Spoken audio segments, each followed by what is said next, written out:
You ask Tiger to calculate. This deals with linear inequalities with one unknown. The final result is b smaller than -2. Let's solve it step by step. Swap sides.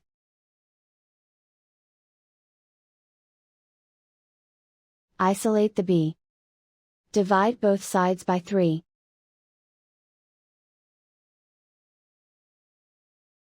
Simplify the fraction.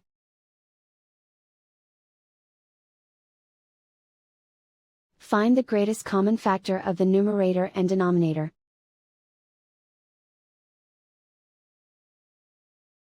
Factor out and cancel the greatest common factor.